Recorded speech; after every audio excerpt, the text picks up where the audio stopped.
यशायाह अध्याय 7। यशायाह अध्याय 7। यहूदा का राजा आहाज, जो योताम का पुत्र और उज्जियाह का पोता था, उसके दिनों में आराम का राजा रसीन और इसराइल के राजा रमल्याह के पुत्र पेकह, इन्होंने यरूशलेम से लड़ने के लिए चढ़ाई तो की, परंतु युद्ध करके उनसे कुछ बन न पड़ा। और दाऊद के घराने को यह समाचार मिला था कि अरामियों ने एप्रेमियों से संधि की है।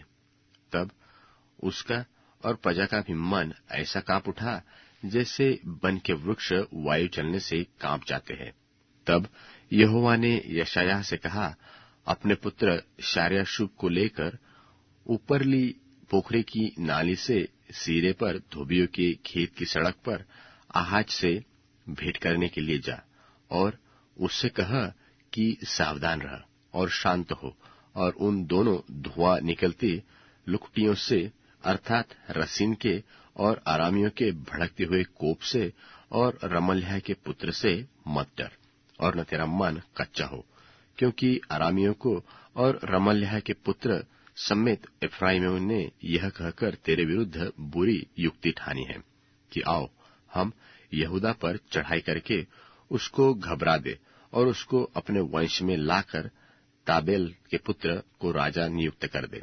इसलिए प्रभु यहोवा ने यह कहा है कि यह युक्ति न तो सफल होगी और न पूरी होगी, क्योंकि आराम का सिर दमिश्क और दमिश्क का सिर रसीन है। फिर एफ्रेम का सिर शोम्रोन और शोम्रोन का सिर रमल्याह का पुत्र है। 65 वर्ष के भीतर एफ्रेम का बल टूट जाएगा और वह जाति बनी न रहेगी। यदि तुम लोग इस बात की प्रतीति न करोगे तो निश्चय तुम स्थिर न रहोगे। तब फिर यहोवा ने आहाज से कहा, अपने परमेश्वर यहोवा के कोई चिन्ह मांग, चाहे वह गहरे स्थान का हो व ऊपर का हो। आहाज ने कहा, मैं नहीं मांगने का, और मैं यहोवा की परीक्षा न करूंगा। तब उसने कहा, हे दाऊद के घराने, सुनो, क्या तुम मनुष्य को उकता देना छोटी बात समझकर अब मेरे परमेश्वर को भी उकता दोगे? इस कारण प्रभु आप ही तुमको एक चिन्ह देगा। सुनो, एक कुमारी गर्भवती होगी और पुत्र जनेगी, और उसका नाम इम्मानुएल रखेगी। वह मक्खन और मधु खाएगा, जब तक कि वह बुरे को त्यागना और भले को ग्रहण करना न जाने, क्योंकि उससे पहले कि वह लड़का बुरे को त्यागना और भले को ग्रहण करना जाने, जिस देश के दोनों राजाओं के विषय में तू घबरा रहा है, वह निर्जन हो जाएगा। यहोवा तुझ पर और तेरी प्रजा पर और तेरे पिता के घराने पर ऐसे दिनों को ले आएगा कि जब से एफ्रेम यहूदा से अलग हो गया, तब से वैसे दिन कभी नहीं आए, और अर्थात अश्शूर के राजा के दिन। उस समय यहोवा उन मक्खियों को जो कि मिस्र की नहरों से उधर रही है, और उन मधुमक्खियों को जो अश्शूर देश में रहती है, सीटी बजाकर बुलाएगा, और वे सब की सब आकर इस देश के पहाड़ी नालों में और चट्टानों के दरारों में और सब भटकटइयों और सब चराइयों पर बैठ जाएगी।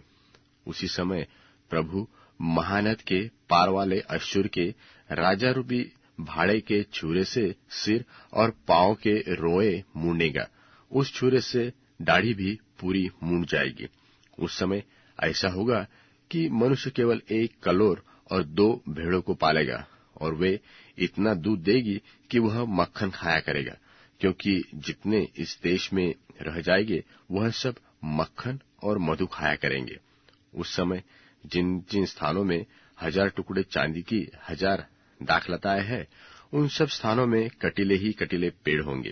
तीर और धनुष लेकर लोग वहां जाया करेंगे, क्योंकि सारे देश में कटीले पेड़ हो जाएंगे, और जितने पहाड़ कुदाल से खोदे जाते हैं, उन सबों पर कटीले पेड़ों के डर के मारे कोई न जाएगा। वे गाय बैलों के चरने के और भेड़ बकरियों के रौंदने के लिए होंगे।